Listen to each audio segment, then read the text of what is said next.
Supplements actually empty stomach మీద తీసుకోవాలని కొంతమంది, భోజనం తర్వాతే తీసుకోవాలని కొంతమంది, D3 కానీ, కాల్షియం కానీ, ఈ B12 కానీ. చాలా వరకు సప్లిమెంట్స్ అనేవి ఎక్కువ డోసెస్లోనే ఉంటాయి మనకి. అంటే ఎట్లా ఉన్నా కూడా అబ్జార్బ్ అవ్వాలి అన్నట్టు.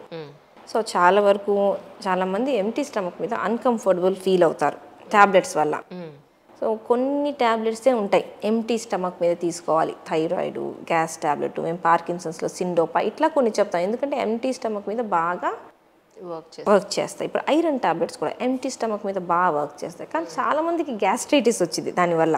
అవును, కొన్ని సప్లిమెంట్స్ వల్ల గ్యాస్ట్రైటిస్ వస్తుంది. సప్లిమెంట్ వల్ల వచ్చింది, దాని కోటింగ్ వల్ల వచ్చింది, అసలు తట్టుకోలేరు. మనకు కావాల్సింది కంటిన్యూస్గా వాడడం. సో చాలా వరకు మేము చూసేది తిన్న తర్వాత వేసుకుంటే అట్లీస్ట్, లేకపోతే పడుకునే ముందు వేసుకుంటే ఒక ఫిక్స్డ్ టైమింగ్లో పెడితే బాగా గుర్తు పెట్టుకొని వేసుకుంటారు. మధ్యాహ్నం పూట పెట్టామనుకోండి మధ్యాహ్నం గుర్తుండదు. సో సప్లిమెంట్స్ అనేవి కన్వీనియంట్ డోసింగ్ పెడతాం. ఈ టైంలో అయితే వీళ్ళు బాగా గుర్తు పెట్టుకుంటారు, పొద్దున హడావిడిగా ఉంటారు కాబట్టి ఈ టైంలో వేసుకోండి అని. సో నేను 10 రోజులు వేసుకోవాల్సిన దాంట్లో కరెక్ట్గా వేసుకోవాలని 4 రోజులు వేసుకున్నారనుకోండి కష్టం. దాని బదులు 10 days మీ కంఫర్టబుల్ టైమింగ్లో వేసుకున్నారనుకోండి it is good. So empty stomach tablets అనేది ప్రత్యేకంగా మేము చెప్తాం ఇది ఎంప్టీ స్టమకే అని. ఒకవేళ చెప్పలేదు అంటే మాత్రం అన్నీ కంఫర్టబుల్గా తిన్న తర్వాత వేసుకుంటే సరిపోతుంది.